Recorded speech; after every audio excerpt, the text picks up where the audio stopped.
여러분 안녕하세요. 매일 교과 나눔 시간에 참여하신 여러분들을 환영합니다. 우리는 이번 주 교과를 공부하면서 우리가 하나님을 왜 경배해야 하는지, 왜 하나님께서 우리의 경배를 받기에 합당한 분이신지, 그리고 이 마지막 시대에 누구를 예배하는 것이 얼마나 중요한 이슈인지를 생각해 보았습니다. 우리의 주님께서 우리의 창조주이시며 구속주이시기 때문에 그분은 우리의 경배를 받기에 합당한 분이십니다.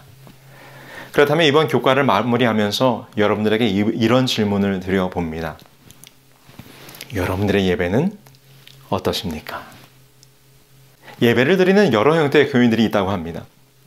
말씀을 듣고 강단을 바라보고 있지만 딴 생각에 빠져있는 생각파, 부족한 잠을 교회에 와서 보충하는 수면파, 수시로 시계를 들여다보면서 끝나기만을 기다리는 초조파, 오랜만에 만난 옆 사람과 대화하는 수다파, 모든 관심이 예배 후에 있을 파트락에 쏠려 있는 점심파.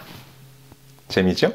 그리고 그냥 자신이 읽고 싶은 성경을 읽으며 예배 시간을 보내고 있는 실속파. 그리고 또 어떤 사람들이 있을까요? 네, 핸드폰으로 딴짓을 하며 시간을 보내는 멀티파 등등 다양한 형태의 예배자들의 모습이 있다고 합니다. 혹시 이 가운데 여러분들에게 해당되는 것이 있습니까? 여러분들이 매 안식일 예배에 참석하는 것이 예배를 드리는 것과는 다를 수 있다는 말입니다. 자리에 앉아 있지만 제대로 예배 드리지 않을 때가 많기 때문이죠.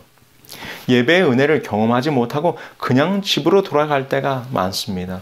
오늘 우리가 예배에 참석했지만 진정 하나님을 만나지 못했다면 그것은 단순히 순서에 따라 시간을 보내고 종교적인 의무를 마치는 것일 뿐 그 예배가 참 예배는 아닐 것입니다. 여러분, 만약 우리의 예배가 그러하다면 하나님께서 우리가 드리는 예배를 받으실까요?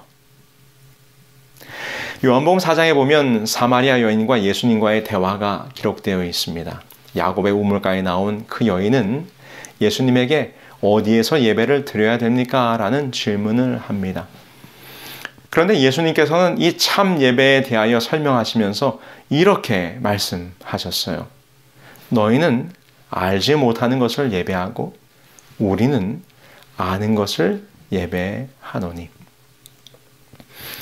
그들이 참 하나님을 알지 못했기 때문에 그들의 예배가 헛된 예배였음을 말씀하셨습니다. 여러분, 우리는 진정 하나님이 누구이신지 알고 계십니까? 여러분, 예배는 영어로 worship이라고 표현합니다. 이 단어는 worth, 가치와 ship의 합성어입니다. 그 의미는 그 대상의 가치를 알고 그 가치를 높인다는 의미를 가지고 있습니다. 그래서 하나님을 예배한다는 것은 하나님이 누구이신지를 알고 그분의 가치를 높여 경배한다는 의미로 정의할 수 있을 것입니다. 우리의 예배가 진정 하나님을 예배하는 참 예배가 되기 위하여 필요한 것은 하나님에 대한 지식, 하나님을 진정으로 아는 것입니다. 하나님이 어떠한 분인지 알아야 그분을 올바르게 예배할 수 있는 것이죠. 혹시 이 방송을 보고 계신 남성분들에게 한번 제가 질문을 드려보겠습니다. 제가 지금부터 언급하는 이름들이 무엇인지 아시는 분을 한번 손들어 보시기 바랍니다. 스타우브, 루크르제, 휘슬러, WMF, 올클라드. 어떻게 남자분들 가운데 이 이름들이 무엇인지 아시는 분이 계실까요? 만약 남성분들 가운데 이 이름들을 알고 있고 그 가치를 아는 분이라면 아내분들에게 꽤나 매력적이고 점수를 따는 남편일 가능성이 큽니다. 그럼 우리 여성분들은 이 이름들이 무엇인지 아시죠?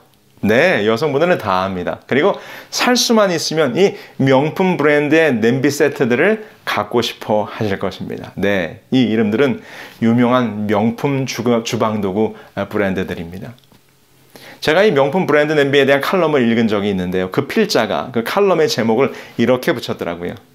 냄비가 무거우면 삶은 가벼워진다. 그 제목이 무슨 의미인가 하면 아내에게 무거운 냄비 세트를 사주면 그만큼 남편의 삶이 편안해진다는 그런 의미입니다. 남자들이 보기에는 뭔 냄비가 명품이고 브랜드고 또 그렇게나 비싸단 말인가 하겠지만 거기다가 사용하기도 힘들게 그 쇳덩어리 주물 냄비 무겁기만 하지 뭐가 좋은가 이렇게 이야기할지 몰라요. 그러나 그거는 모르는 소리죠. 무거운 냄비에 가치가 있는 것입니다. 여러분, 제가 왜 지금 냄비 이야기를 하고 있습니까? 남자들은 냄비의 가치를 몰라요. 그러나 여자들은 알지요. 여러분, 우리는 그 가치를 알아야 그것에 감동을 받는 것입니다. 가치를 모르면 아무런 감동이 되지 않는 것이죠. 여러분, 이것이 무슨 말입니까?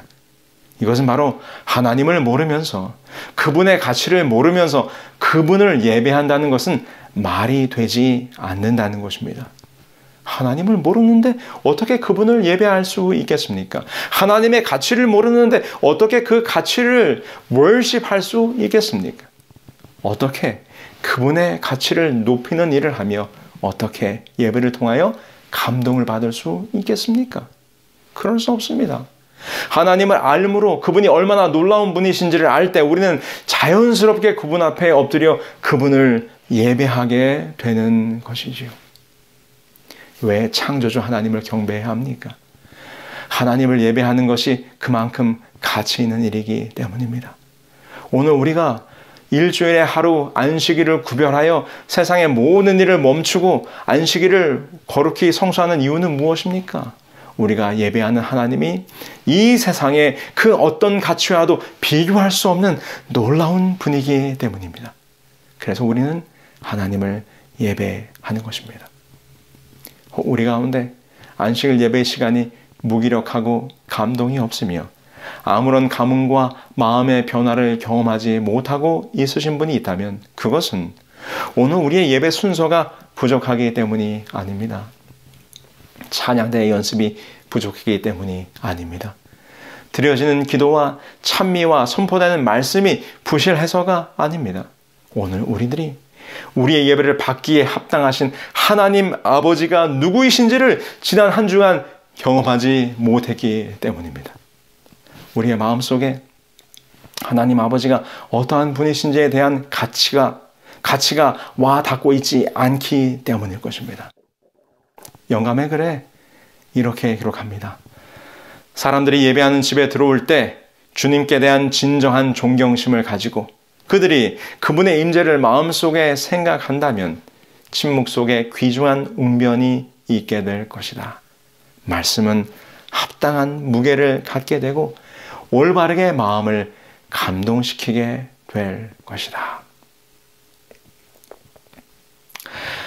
우리 주님께서 우리를 창조하셨습니다. 온 세상 만물을 창조하셨을 뿐만 아니라 그 모든 것을 돌보시고 보살피십니다. 우리는 그 창조주 하나님을 찬양합니다. 우리 주님께서 우리를 구원하셨습니다. 온 인류의 죄를 위하여 대신 십자가에 죽으사 우리를 새롭게 재창조하셨습니다. 그래서 오늘 우리는 그 구속주 하나님을 찬양하는 것입니다. 여러분들의 삶이 하나님을 진정으로 찬양하고 경배하는 예배하는 삶이 되기를 예수님의 이름으로 기원드리며 말씀을 마치겠습니다.